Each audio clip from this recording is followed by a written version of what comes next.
Hello everyone, আসসালামু আলাইকুম। আমি আজকে আপনাদের সাথে শেয়ার করব কিভাবে দ্রুত কাজ করা যায়।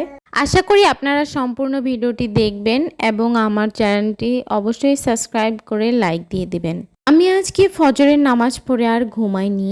যদি দ্রুত কাজ করে সারাদিন একটু ফ্রি সময় বের করতে চান তাহলে কিন্তু অবশ্যই সকাল সকাল উঠতে হবে। ঘুম থেকে উঠে প্রথমেই আমি আগের দিনের থালা বাসনগুলো ধুয়ে নিয়েছি। চুলায় একটা তরকারি বসিয়ে দিয়ে আমি কিন্তু আরেকটা তরকারি রান্না করার প্রস্তুতি নিচ্ছি। আপনি যদি দ্রুত কাজ করতে চান তাহলে কিন্তু আপনাকে এই পদ্ধতিটা অবলম্বন করতেই হবে।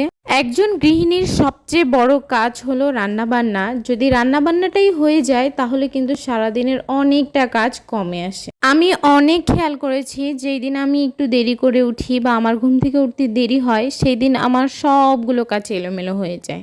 যাই হোক, কথা বলতে বলতে কিন্তু আমার কায়দা ভাজি করা শেষ। এখন আমি ভেন্ডি ভাজি বসিয়ে দিব।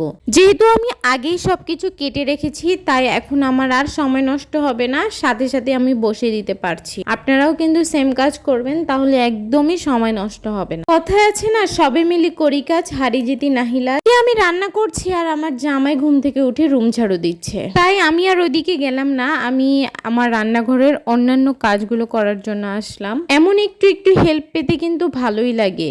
চুলায় তো আমি ভেন্ডি ভাজি বসিয়ে দিয়েছি আর এদিকে আমি একটু ডাল রান্না করব, এই জন্য ডালটা ধুয়ে ভিজিয়ে রাখছি।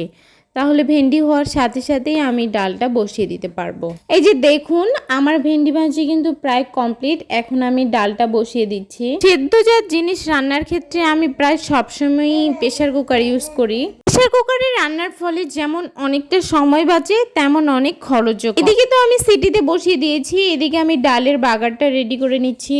এই পর্যায়ে আমার ডালটা কিন্তু একদম হয়ে গিয়েছে।